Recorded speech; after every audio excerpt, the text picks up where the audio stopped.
महोदय मैं पुनः स्पीच कहना चाहूंगा महोदय, 30 सेकंड 45 सेकंड का समय चाहूंगा। आदरणीय परम श्रद्धेय, सीजीएल का मामला अभी भी गर्म है। यदि सरकार को लग रहा है वो सच्चे हैं तो सांच को आंच क्या करा लीजिए जांच, सांच को आंच क्या करा लीजिए जांच। और अब कब तक बहाना दीजिएगा कि ये विपक्ष की साजिश है? विपक्ष के सारे पे छात्र सड़कों पे नहीं है, सपने टूट रहे हैं, सपने नेशनल नाबूद हो रहे हैं, इसीलिए छात्र सड़कों पर है। और याद रखिएगा, उनके सपनों के बीच कोई आएगा, पहाड़ आए, दरिया आए या चट्टान आए, छात्र टकराएंगे महोदय। मैं फिर कहूंगा, यदि आप सच है तो सच को आंच क्या कराइए जांच, सीजीएल की जांच हो। मैं पुनः कहूंगा, खतियान आधारित स्थानीय नीति, विस्थापन नीति पुनः समीक्षा करते हुए लागू कैसे हो उस दिशा में राज्य को बढ़ना चाहिए। महोदय, यदि वास्तव में मैया सम्मान की राशि 2500 रुपए सम्मान है तो मैं चाहूंगा हम लोग एक सार्थक दिशा में बढ़िया महोदय। आज जितने भी माननीय हैं उनको बस की सुविधा दी जाए, जितने भी माननीय हैं अपने घर से ट्रेन की सुविधा से सदन आए, जितने भी माननीय हैं वो अपना टीए भत्ता का त्याग करे, जितने भी माननीय हैं यह जांच हो कि उनके बच्चे सरकारी स्कूलों में पढ़ते हैं या गैर सरकारी स्कूलों में पढ़ते हैं, निजी स्कूलों में पढ़ते हैं, इस विषय का भी जांच हो। अगर उसमें अगर कसौटी में उतरते हैं हम कहेंगे ये मैया सम्मान योजना है, और नहीं तो इसे केवल और केवल जिस सपने के साथ ये राज्य अलग हुआ था वो सपना कहीं ना कहीं अधूरा होगा महोदय। 2500 रुपया सम्मान की कसौटी नहीं होगा। सम्मान तभी होता है जब समानता से आता है, समानता है तभी सम्मान है। अगर समानता नहीं है महोदय तो किस सम्मान की आप बात करते हैं?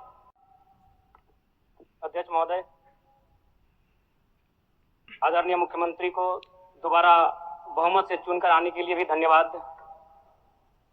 माननीय वित्त मंत्री के द्वारा अनुपूरक बजट, द्वितीय अनुपूरक बजट जो 4,833 करोड़ 39 लाख लाया गया है, जबकि यही सरकार ठीक कुछ दिन पूर्व प्रथम अनुपूरक बजट, माफ कीजिएगा, प्रथम अनुपूरक बजट 4,833 करोड़ 39 लाख का लाया गया था। और आज पुनः द्वितीय अनुपूरक बजट जो कि 11,697 करोड़ 45 लाख की राशि लेकर आए हैं। तो महोदय, जब पूर्व में हमारे पास जो निर्धारित राशि होती है और उन राशि को अगर हम खर्च नहीं कर पाते हैं तो फिर ऐसे बजट का एक दिशा का होना और राज्य की दिशा का अलग होना, कहीं ना कहीं इस चरितार्थ को हम लोग उदाहरण के रूप में प्रस्तुत करते हैं। महोदय, बजट की सार्थकता तभी आम व्यक्ति को समझ में आएगी जब एक गांव का सबसे गरीब व्यक्ति, गंगवा की पत्नी गंगिया, अपनी गठरी में बाजार के बजट को रख पाई। आज तमाम माननीयों ने, हमने भी सोचा था कि पक्ष की तरफ से विषय को रखा जाएगा, विपक्ष वाले तर्क को प्रस्तुत करेंगे और इसी बीच मैं एक नया नवेला युवा सीखने का कार्य करूंगा। लेकिन मैक्सिमम समय इन्होंने दिशाहीन मुद्दों पे रखा। तो मैं, चूंकि मैया सम्मान योजना मूल बिंदु रही, केंद्र बिंदु रही, किसी ने उसे सम्मान कहा, नारियों का सम्मान कहा, महिलाओं का सम्मान कहा, हम लोग भी महिलाओं के सम्मान के पक्षधर हैं। हमारे एक भाई कह रहे थे कि 2500 रुपए की राशि जब एक स्कूल कॉलेज में पढ़ने वाली बहन को दिया जाएगा तो उससे वो स्कूल कॉलेज कागज कॉपी कलम की सामग्री लेगी। मैं कहना चाहूंगा, अगर आप उसे स्कूल कॉलेज जाने से पहले अगर 2500 रुपए देंगे तो उसे आप निकम्मा और आलसी बनाएंगे।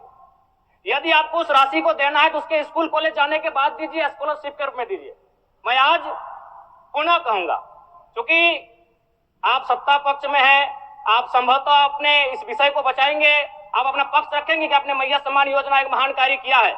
लेकिन मैं फिर कहूंगा, 18 साल 25 साल 30 साल की लड़कियों को जो आप फ्री में 2500 रुपए दे रहे हैं, आप उनकी प्रतिभा को हनन कर रहे हैं, आप उनकी प्रतिभा को नकारात्मक दिशा में ले जाने कार्य कर रहे हैं महोदय। मैं इसे आप स्कॉलरशिप का रूप दीजिए। आपको 2500 रुपए देना है, स्कूल से पहले देंगे ना। मैं कह रहा हूं, मैं भी, मेरी भी सैकड़ों बहनें हैं गांव में, अगर आप स्कूल जाने से पहले 2500 रुपए उनके हाथ में देंगे, उस पैसे को वह गलत कार्यों में, गलत नहीं कहेंगे, कुछ ऐसे कार्यों में खर्च करेंगी जो लुभावनी हो।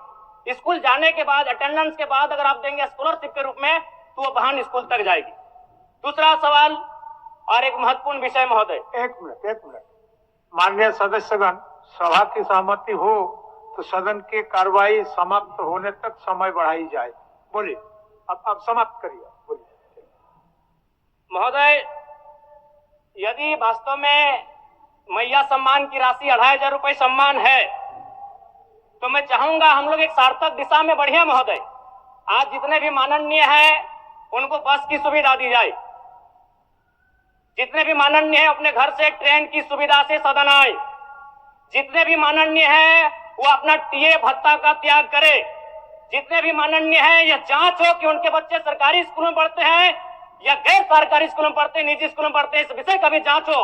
अगर उसमें अगर कसौटी में उतरते हैं, हम कहेंगे ये मैया सम्मान योजना है, और नहीं तो इसे केवल और केवल जिस सपने के साथ ये राज्य अलग हुआ था वो सपना कहीं ना कहीं अधूरा होगा महोदय। 2500 रुपया सम्मान की कसौटी नहीं होगा। सम्मान तभी होता है जब समानता से आता है, समानता है तभी सम्मान है। अगर समानता नहीं है महोदय तो किस सम्मान की आप बात करते हैं महोदय? मैं पुनः इस चीज कहना चाहूंगा महोदय, 30 सेकंड 45 सेकंड का समय चाहूंगा। आदरणीय परम श्रद्धेय, सीजीएल का मामला अभी भी गर्म है। यदि सरकार को लग रहा है वो सच्चे हैं तो सांच को आंच क्या करा लीजिए जांच, सांच को आंच क्या करा लीजिए जांच। और अब कब तक बहाना दीजिएगा कि ये विपक्ष की साजिश है?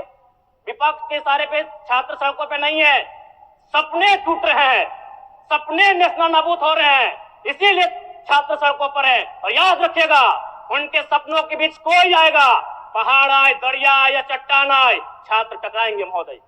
मैं फिर कहूंगा, यदि आप सच है तो सच को आंच क्या कराइए जांच, सीजीएल की जांच हो। मैं पुनः कहूंगा, खतियान आधारित स्थानीय नीति, विस्थापन नीति पुनः समीक्षा करते हुए लागू कैसे हो उस दिशा में राज्य को बढ़ना चाहिए। और महत्वपूर्ण विषय महोदय, मैं ये कहना चाहूंगा, हो गया माननीय जयराम कुमार जी, हो गया।